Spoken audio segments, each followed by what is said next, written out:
Assalamualaikum warahmatullahi wabarakatuh. Alhamdulillahi rabbil alamin. Wa bihi nasta'inu ala umuri dunya waddin. Wassalatu wassalamu ala asyrafil anbiya wal mursalin wa ala alihi wa ashabihi wa man tabi'ahum bi ihsan ila yaumiddin. Rabbi auzi'ni an ashkura ni'mataka allati an'amta alayya wa ala walidayya wa an a'mala salihan tardahu wa adkhilni bi rahmatika fi ibadika sholihin. Rabbi habli hukmaw wa alhiqni bis sholihin waj'alni lisana sidqin fil akhirin waj'alni min warathati jannatin na'im. Bapak Ibu jamaah salat maghrib Masjid Al-Ikhlas yang selalu dirahmati oleh Allah Subhanahu wa taala. Ini hari Ahad malam, tapi sudah masuk hari Senin malam. Sudah masuk tanggal berapa Pak? Berapa? Tanggal 18 ya. Dan alhamdulillah pada kesempatan malam hari ini kita masih diberi kesempatan untuk tholabul ilmi, karena tidak semua orang bisa hadir mengikuti majelis taklim, dan orang yang dipilih sajalah oleh Allah untuk bisa menuntut ilmu, haus untuk mencari ilmu. Karena setiap hari itu kalau kita rasanya tidak tambah ilmu kita, rasanya iman kita, hati kita itu kering. Walaupun setiap hari baca Quran, tapi kalau kita tidak bertambah ilmu kita, maka hati kita kering. Padahal di hadapan kita itu ada Al-Quran, dan Al-Quran itu kalau kita bahas itu selama hidup kita itu belum nutut Pak untuk menyelesaikan membahas tentang Al-Quran. Karena kalau Al-Quran itu kita bahas dengan hati, masuk dalam hati, itu rasa-rasanya itu tentram hati kita. Dan mudah-mudahan kita ini termasuk orang yang haus, semangat untuk menuntut ilmu setiap hari Pak, setiap hari. Karena Allah Subhanahu wa taala di dalam surat Al-Isra ayat 60, kalau kita yakini ayat ini, wa idh qulna laka, surat Al-Isra surat yang ke-17 ayat 60. Kata Allah, wa idh qulna, dan apabila qulna, kami katakan laka kepadamu Muhammad. Nah ini yang berfirman Allah Pak, berkata kepada Nabi Muhammad, inna rabbaka, sak temene Rabbmu iku ahato binas. Apa itu ahato? Meliputi manusia. Maksudnya adalah menguasai gerak-gerik manusia. Segala apa saja yang dilakukan oleh manusia itu atas izin Allah. Saya baca di dalam tafsir ahata bin nasi, itu adalah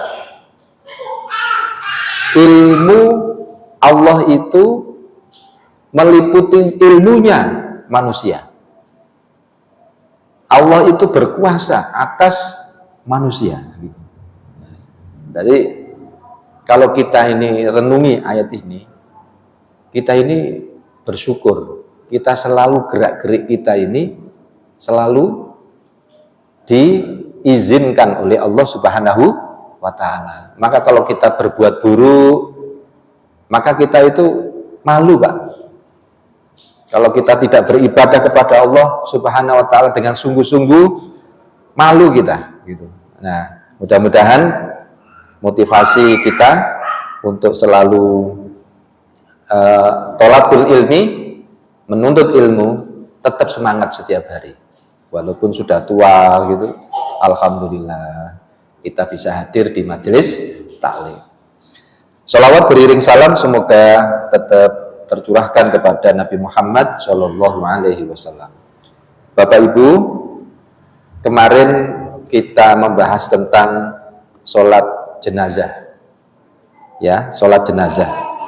Kaitannya tentang bahwasanya tentang adalah orang yang sholat hukumnya itu fardu kifayah, sholat jenazah itu. Dan kemarin saya sampaikan adalah ada seorang yang sengaja meninggalkan sholat, kemudian mati akibat bunuh diri, qatala nafsahu, maka para ulama itu berbeda pendapat.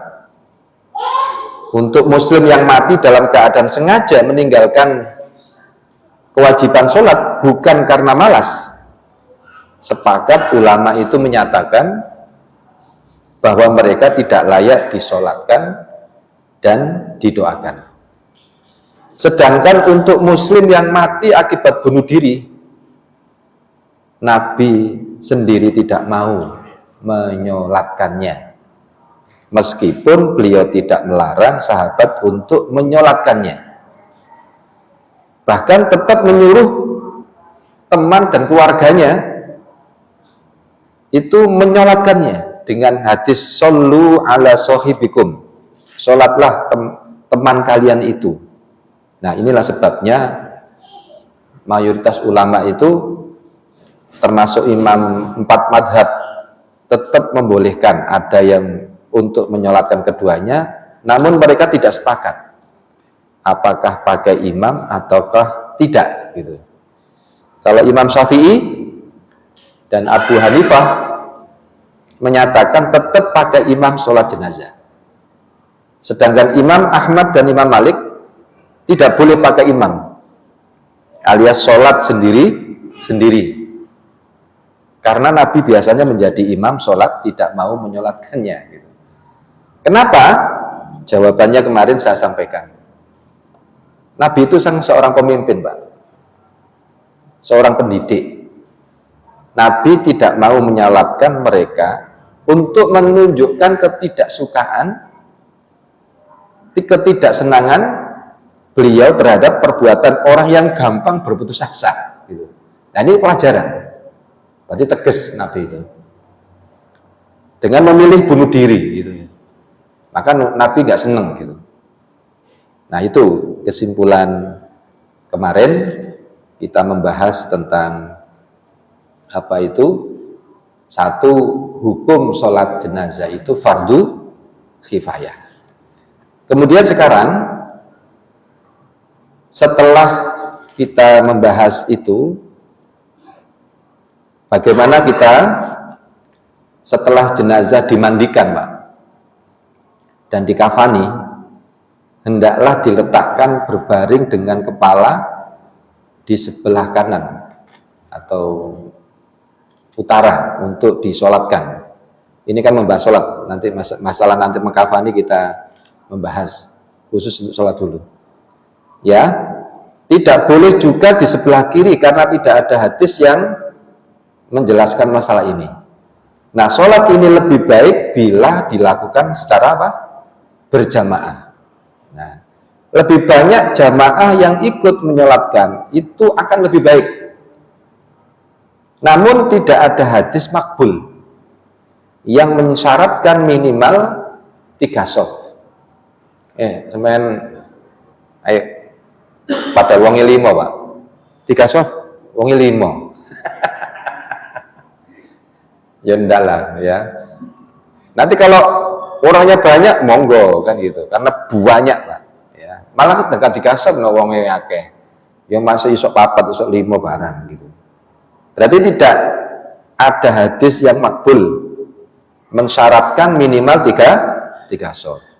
Sholat ini dilakukan dengan 4 kali takbir tanpa ada sujud dan rukuk. Kalau ada orang di video sholat jenazah kemudian ada rukuknya, ini aneh ini. Ono sujute, wah berarti nggak paham Pak, nggak pernah sholat jenazah. Seorang pejabat ya atau siapa gitu ya. Nah, yakni gini, takbir tanpa 4 kali takbir tanpa ada sujud dan rukuk. Yang pertama niat Pak, ikhlas karena Allah. Idza sholaitum alal mayyiti fa akhlisu lahu du'a, gitu ya. Idza sholaitum, apabila kamu itu menyolatkan alal mayyiti, pada mayit, fa akhlisu, maka ikhlaskanlah lahu, baginya, ad-du'a, dengan doa. Berarti ketika ada saudara kita meninggal dunia Pak, kita kan sholat itu kan fardu kifayah, ditekankan gitu ya. Nah, yang pertama kita harus niat ikhlas Pak. Kenapa niat ikhlas? Boleh jadi selama hidup orang yang meninggal ini tahu menyakiti kita, pernah wis gak enak lah gampangannya, seakan-akan ketika dia meninggal dunia kita ini disuruh untuk mengikhlaskan gitu, mendoakan saudara kita. Memang berat Pak ya, malah jangan ngapok no, oh syukuran mati loh.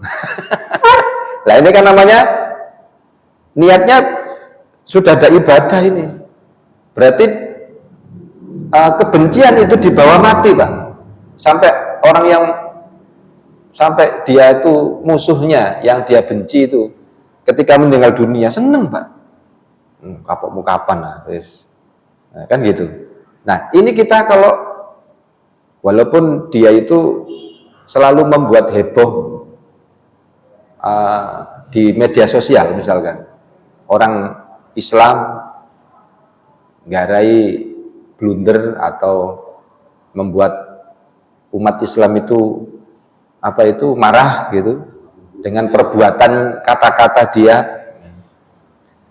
Nah ketika dia mati, seakan-akan itu hati kita rasanya gimana Pak?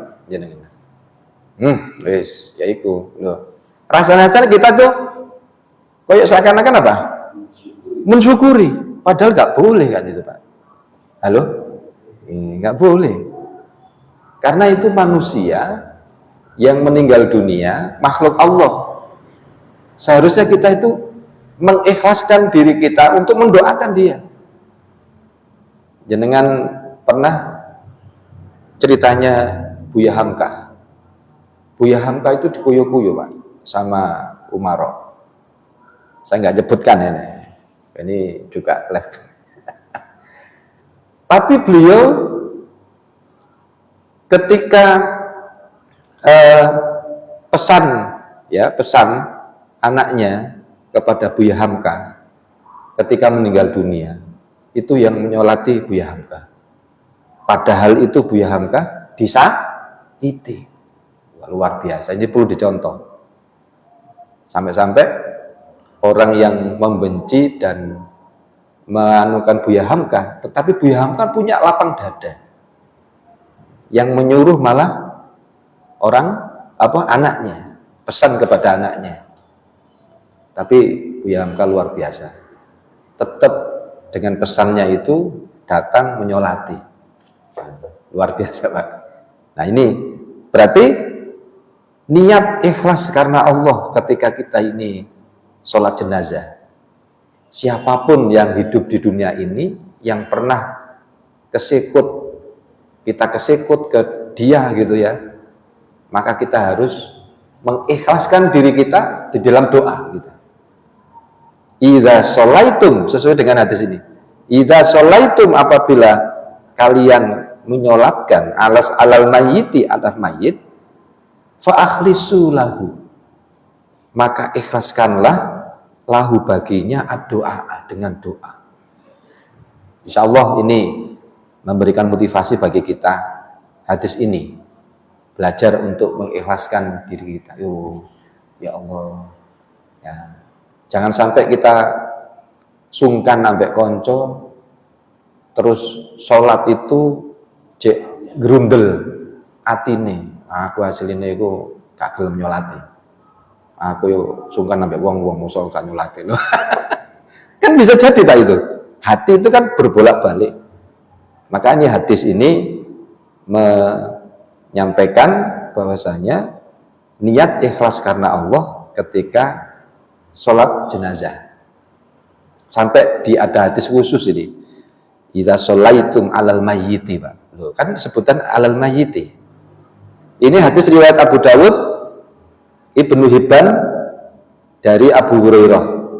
Dalam hadis Ibnu Hibban yang lain itu menyebutkan konteksnya itu al-janazah, sehingga diganti domir di belakangnya disesuaikan dengan menjadi fa akhlisu laha ad-du'a gitu.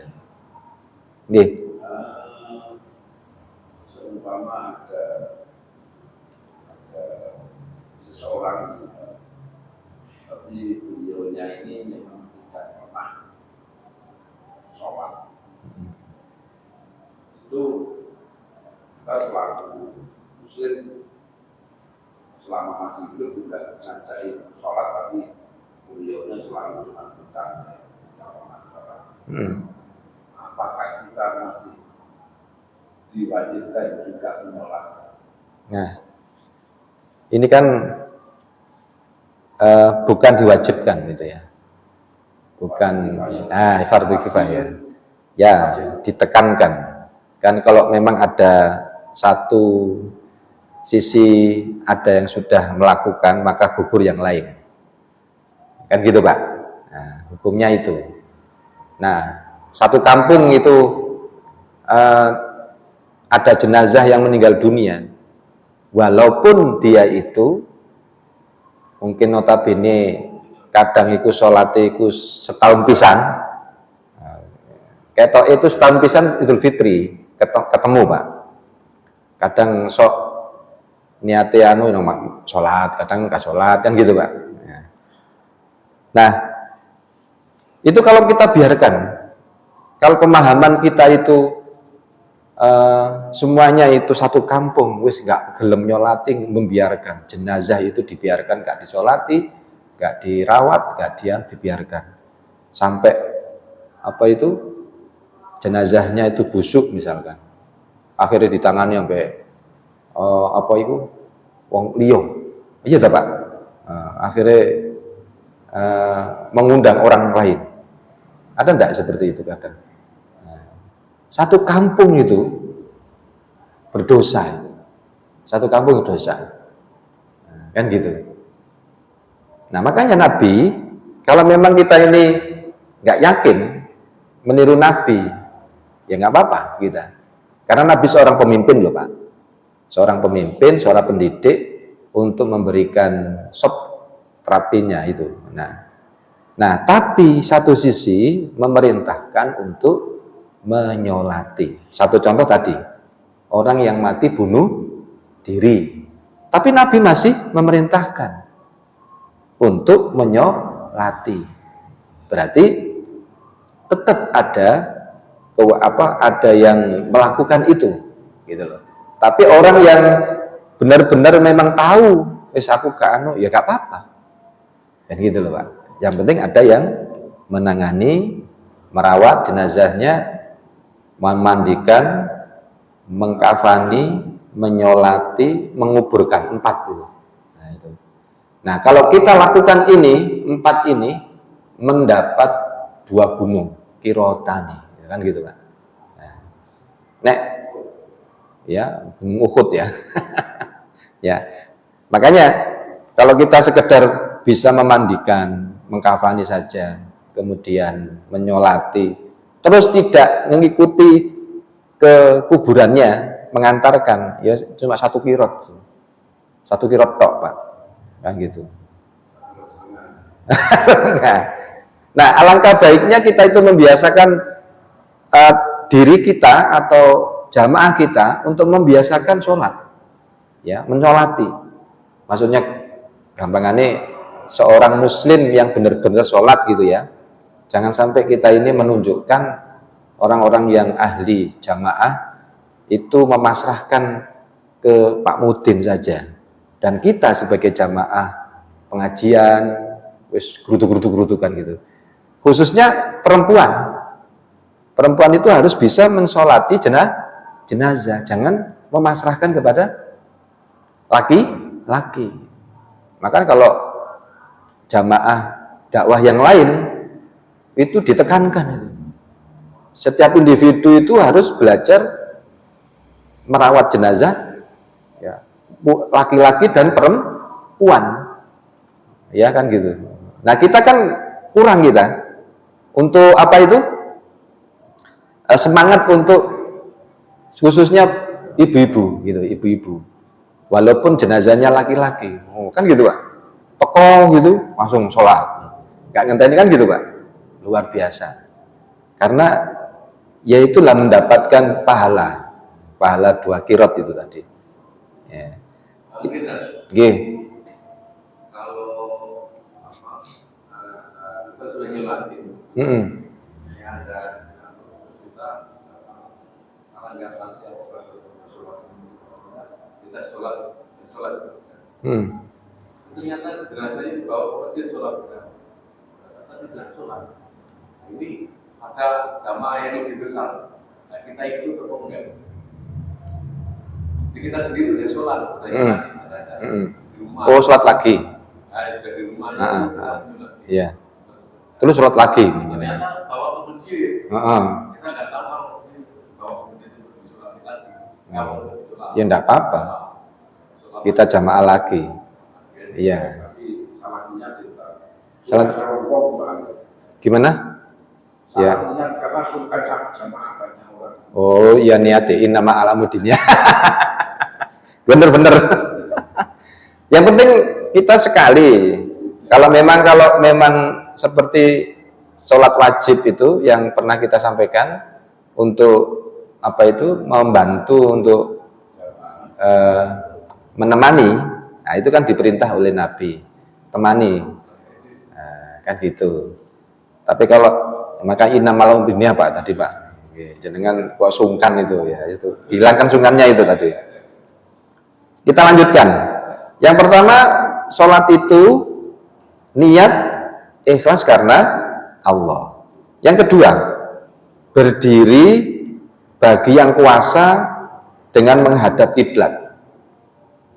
Jika jenazahnya laki-laki, maka posisi shaf imam berada sejajar dengan kepala jenazah. Berarti kalau laki-laki jenazahnya, imamnya di posisi di kepala jenazah. Sedangkan bila perempuan, maka posisi imam berdiri sejajar dengan tengah-tengah badannya. Nah, hadis riwayat Ahmad, Abu Dawud, At-Tirmidzi dari Anas, gitu ya. Jadi itu yang kedua, berdiri menghadap kiblat, ya, jenazah laki-laki maka posisi imam di kepala jenazah. Kalau posisi perempuan di tengah-tengah badan jenazah. Yang ketiga, takbir 4 kali. Takbir 4 kali itu diriwayatkan dari muttafaqun alaih, dari Jabir, dengan mengangkat tangan Pak. Dengan mengangkat apa? Tangan. Ini pendapat mayoritas ulama, mengangkat kedua tangan itu.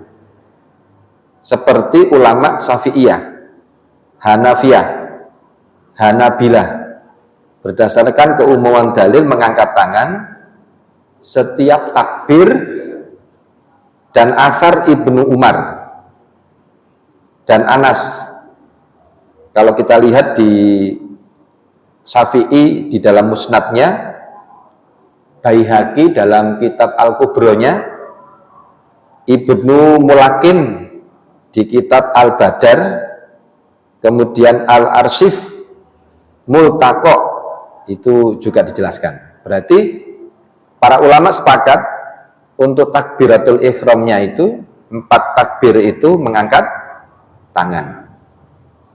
Takbir pertama, nah ini ada 2 cara Pak, 2 cara nanti. Takbir pertama membaca surat Al-Fatihah. Hadis riwayat Bukhari, riwayat At-Tirmidzi dari Ibnu Abbas. Lalu takbir kedua membaca sholawat kepada Nabi. Berarti takbir pertama membaca apa tadi? Al-Fatihah. Lalu takbir kedua membaca sholawat kepada Nabi, seperti sholawat yang diajarkan Nabi dalam at-tahiyat. Ya, gimana? Allahumma sholli ala Muhammad wa ala ali Muhammad kama shollaita ala Ibrahim wa ali Ibrahim wa barik ala Muhammad wa ali Muhammad kama barakta ala Ibrahim wa ali Ibrahim innaka hamidun majid. Itu sholawat yang di majelis tarjih dan tasdid disepakati itu. Sedangkan sholawat yang berikutnya ada Allahumma sholli ala Muhammad wa ala ali Muhammad kama shollaita ala Ibrahim wa ala ali Ibrahim wa barik ala Muhammad wa ala ali Muhammad kama barakta ala Ibrahim wa ala ali Ibrahim fil alamina innaka hamidun majid. Tahu nanti bedanya tadi sholatnya ya. Nah, kalau yang pertama tadi kan wa alinya ya. Nah, kemudian akhirnya innaka gitu. Tetapi kalau Allahumma sholli ala Muhammad wa ala ali Muhammad kama shollaita ala Ibrahim wa ala ali terus sampai terakhir, di akhirnya fil alamina innaka hamidun majid. Tinggal milih 2 itu. Kemudian takbir ketiga berdoa untuk si mayit. Takbir ketiga, Allahumma firlahu warhamhu wa'afihi wa'fu anhu wa akrim nuzulahu wa wasi' madkhalahu waghsilhu bima'in wasaljin. Ada yang gini ditambahi wal barodin wanaqi, ada barodinnya, ada yang tidak ya. Waghsilhu bima'in wasaljin wal baroti wa naqihi minal khotoya kama yunaqas saubul abyadu minad danas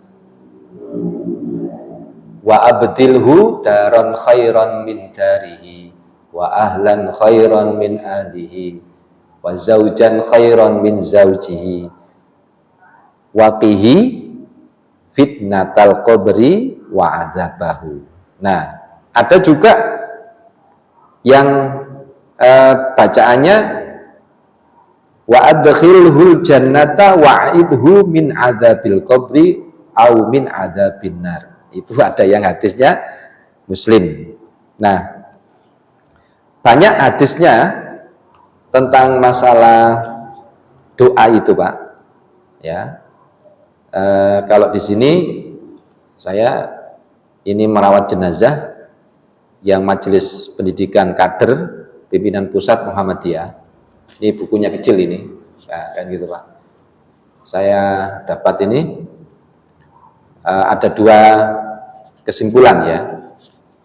Tadi itu kalau di sini Allahumma gfir lahu warhamhu wa'afi wa'fu anhu wa akrim nuzulahu wa wasi' madkhalahu waghsilhu bima'in wa saljin wa naqi minal khotoya kama yunaqas saubul abyadu minad danas wa abdilhu daron khairan min darihi wa ahlan khairan min ahlihi wa zaujan khairan min zaujihi wa qihi fitnatal qabri wa adzabahu.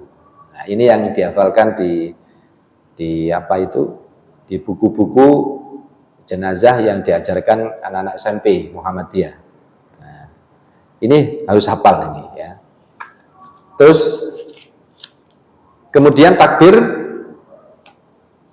berikutnya ya. Kalau di sini yang jelas untuk jenazah perempuan atau jenazah yang lebih dari satu, memang tidak ada contoh perubahan kata ganti nama. Kan itu kan apa itu, kalau ini menurut ini pendapat, untuk jenazah perempuan atau jenazah lebih dari satu, ya, memang tidak ada contoh perubahan kata ganti nama domir dari hadis Nabi, sehingga ada ulama yang melarang untuk menggantinya, namun sebagian besar ulama menggantinya gitu. Nah, ini supaya kita tahu, Pak, namanya fikih, Pak, ya, untuk jenazah perempuan atau jenazah lebih dari satu. Ya apa jenengan jenazah lebih dari satu? Kan Allahumma gfir lahu, nah, kan Allahumma gfir lahun, kan gitu bisa. Allahumma gfir laha warhamha wa'afi wa'fu anha. Kalau di sini ada yang menyampaikan, tapi sebagian besar ulama, contoh Syekh bin Baz, Abdullah Al-Faqih, Soleh bin Fauzan, itu membolehkannya. Nah, menurut sepakat dengan pendapat kedua, yakni boleh tetap sesuai dengan tes hadis yang makbul. Kalau hadisnya itu, ya itu wis, Pak. Sepodo ae. Bu iso perempuan, bisa umum, gitu aja. Kan gitu. Kita nggak usah ruwet-ruwet gitu. Kan gitu, Pak. Wis kadung apal Allahumma gfir lahu, kan afarlah kan bingung wong-wong. Tapi pendapat ini lebih condong lebih baik tetap saja, nggak usah diganti domirnya, ya, sesuai dengan hadis yang makbul ini, dengan tempat kembali ya ke mayit, dan boleh juga mengganti domir, boleh. Kata gantinya sesuai dengan kondisi jenis kelamin atau jumlah jenazah. Misal doa untuk jenazah perempuan, Allahumma gfir laha, kalau karena jelas jenazahnya kelaminnya perempuan. Sedangkan jenazah yang banyak yang ada laki-lakinya, Allahumma gfir lahun, loh Pak. Nek misalnya perempuan banyak, Allahumma gfir lahunna, loh bingung sama jenengan. Halo? sing lho lah iya apa meneh iki laki-laki kita perempuan ngono ya. Kan bingung. Memang lebih tepat itu apa? Wis sesuai dengan hadisnya itu aja. Bu itu perempuan atau banyak, wis Allahumma gfir lahu warhamhu wa'afi, itu aja. Sing iso cuma Pak Mudin tok, karena bendino. Halo? Nah, sing gak bendino ngene iki apa? Ya gak iso diganti apa meneh. Ayo perempuan. Wah, gak iso Iku perempuan yang telu Berarti jenazahnya perempuan 3, 4, 5. Nah, karena dia juga bisa doanya untuk perempuan yang aku gak apal Lek anu sing iso ya apa, Pak? Halo? Allahumma gfir lahunna, tambah hilang doanya. Ya karena orang berdoa itu kalau sudah hafal Allahumma gfir lahu, wa iku nek ganti ngono tambah hilang. Malah doanya hilang gitu. Nah, jenengan milih mana, Pak? Milih mana? Milih diganti atau tetap? Ayo. Apa jenengan selama ini ikut sholat jenazah ya? Wis pasrah nang aku kadang ya Allahu Akbar ngelak takbir, sing iso iku Allahumma gfir lahu, padahal perempuan iku. Allahumma ono sing meneng ae, gak iso doane. Halo. Nah, ini perlu diteliti, apakah kita pribadi-pribadi kita ini benar-benar bisa sholat jenazah? Kan gitu Pak. Halo? Ya saya nggak bisa kembali kepada diri kita masing-masing. Apakah benar kita sudah bisa sholat jenazah? Saya mencoba untuk guru-guru TK Aisyah yang di TK Aisyah itu ya guru-guru harus bisa lah. Yang guru-guru perempuan. Saya bimbing cara menghafalnya. Ayo ngikuti Allahumma gfir lahu warhamhu. Balik meneh. Allah akhirnya hafal Pak. Setiap ngaji ketemu sama saya, sebelum ngaji dihafalnya bareng-bareng. Nah, ya memang upaya Pak. Nah, suatu ketika nanti tetangga, kemudian saudara kita, kemudian ya ada yang meninggal dunia, wis pede. Aku hafal kok. Walaupun takbire sing takbir apa itu? Takbir yang ketiga, ya, takbir ketiga. Ya pede nggak apa-apa. Padahal takbir yang keempatnya nggak apal gitu, menengahi apa. Kan ono. Saya sampai seperti itu Pak. Saya memberi motivasi kepada ya karena kita itu kurang pede. Nah, gitu. Kemudian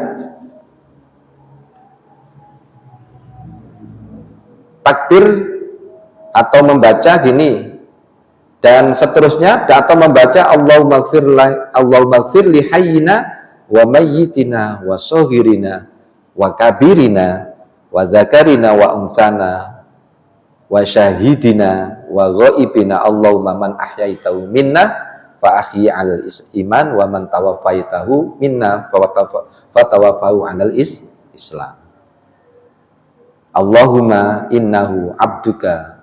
Nah, ini berbeda dengan yang di sini. Nah, kalau sini saya sampaikan secara ringkas ya. Nah, atau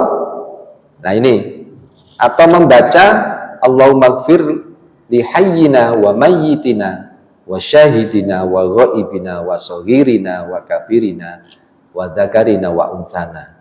Allahumma man ahyaitahu minna fa ahyi 'alal Islam wa man tawaffaitahu minna fa tawaffahu 'alal iman. Allahumma la tahrimna ajrahu wa la tudillana ba'dahu. Nah, itu yang takbir keempat. Ya. Kemudian cara yang kedua Pak. Tetap takbirnya 4. Takbir pertama Al-Fatihah sama sholawat. Ya, caranya kedua. Kemudian takbir ketiga itu doa mayit tadi, doa mayit. Takbir keempat Allahumma gfir li hayyina wa mayyitina, itu tadi ya. Sampai Allahumma la tahrimna ajrahu wa la tudillana ba'dahu, baru salam. Gitu ya. Nah, ini cara yang kedua. Cara yang pertama tadi apa? Takbir pertama apa? Al-Fatihah. Takbir kedua sholawat. Takbir ketiga untuk mayit. Takbir keempat doa Allahumma gfir li hayyina. Itu menunjukkan kita Pak, ya, yang takbir keempat baru selesai salah. Ini perlu kita hafalkan sama-sama dan kita renungi untuk memahami maknanya. Saya sudah praktekkan kepada guru-guru untuk memahami apa itu doa-doanya itu. Atau contoh Allahumma gfir lahu. Allahumma ya Allah, ighfir, ampunilah lahu. Jenazah itu lahu, baginya. Warhamhu, apa artinya? Rahmatilah, ya, warhamhu. Maksudnya beri kasih sayangnya, warhamhu. Wa'afihi, apa? Ampunilah. Wa'afihi, wa'fu anhu. Ampunilah, ya. Kalau di sini itu Allahumma ya Allah ighfir, ampunilah dia. Warhamhu, kasihilah dia. wa'fu anhu, selamatkanlah dia dan maafkanlah dia. Wa'fu itu kan maafkan, wa'afihi itu selamatkan. Allahumma, ya Allah, ighfir lahu, ampunilah, warhamhu, kasihinilah dia, wa'afihi, dan selamatkanlah dia, wa'fu anhu, dan maafkanlah dia. Wa'akrim, muliakanlah, nuzulahu, turunnya itu Pak, tempat turunnya gitu. Wa'akrim, muliakanlah, nuzulahu, tempat turunnya ke alam kubur Pak ya, di kubur itu. Wa'akrim nuzulahu, wawasik, luaskanlah, madkhalahu, tempat masuknya. Turun sama tempat masuknya. Wawasik, luaskanlah. Waghsilhu, dan bersihkanlah. Kalau di sini itu waghsil itu mandikan dia. Bil ma'i, dengan air, wasalji, dan salju. Air dengan ya, nggak kademen lah. Ini doa ini luar biasa ini. Itu ya. Kemudian wanaqihi minal khotoya, wanaqihi, dan apa itu, wanaqihi minal khotoya, gantikanlah, maksudnya putihkanlah, wanaqi minal khotoya, wanaqi itu bersihkanlah, minal khotoya, dari apa itu, kotoran ya, minal khotoya, kama yunaqqa thawbul abyadu minad danas, seperti pakaian yang putih bersih dari kotoran. Wa naqqihi minal khotoya kama yunaqqa thawbul abyadu minad danas, kama sebagaimana apa-apa, yunaqqa thawbul, bersihnya pakaian putih ya dari kotoran. Kama yunaqqa thawbul abyadu minad danas. Kemudian apa ya tadi? Wa abdilhu daron. Nah, wa abdilhu, gantikanlah. Badala itu kan ganti. Wa abdilhu, dan gantikanlah. Wa abdilhu. Daron itu adalah rumah. Khairon itu lebih baik. Min darihi, dari rumahnya. Jadi rumah kita itu dulu di dunia, nanti di alam kubur, rumahnya itu ya diganti dengan lebih baik. Ya, gantikanlah bagi rumahnya lebih baik daripada rumahnya. Wa abdilhu daron khairon min darihi. Wa ahlan khairon min ahlihi. Wa ahlan itu kan keluarga. Wa ahlan, keluarga, khairan, yang lebih baik, min ahlihi, daripada keluarganya. Wa ahlan khairan. Wa zaujan, nah wa zaujan itu adalah jodoh ya. Kalau diartikan biasanya kan min azwajikum, kan gitu Pak ya. Kan di dalam surat wa basyiril ladzina amanu wa amilus solihati apa?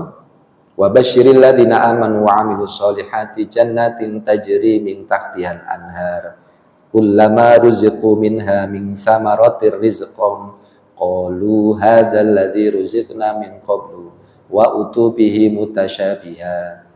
Ya kan gitu.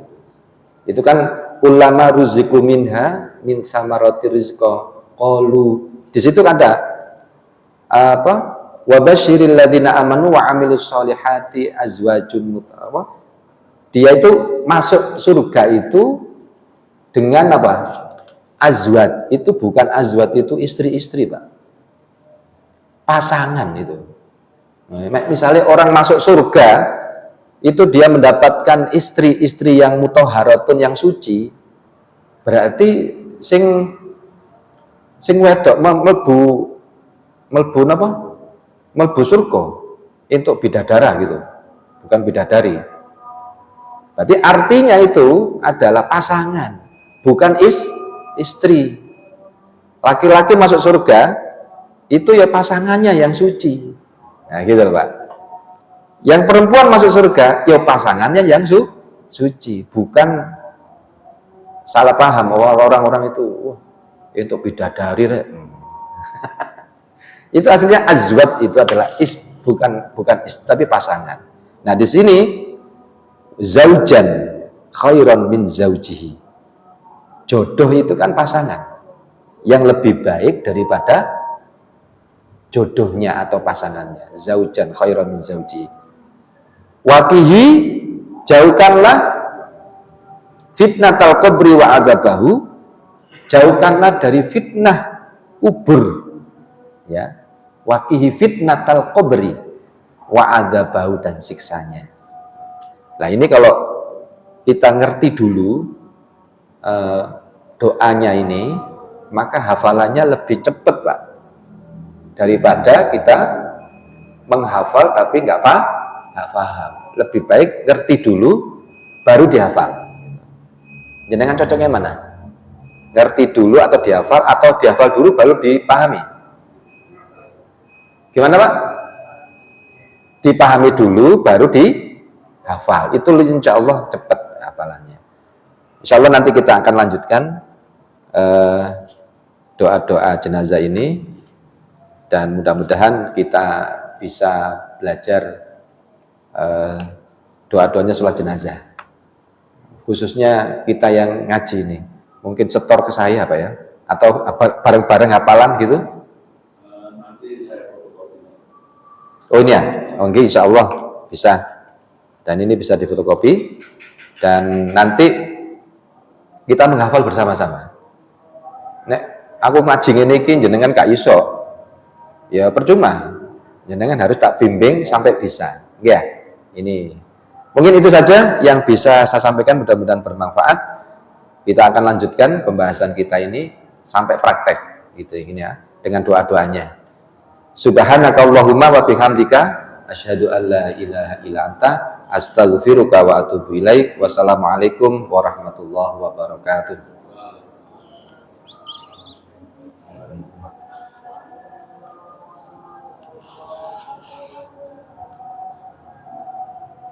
Mm-mm.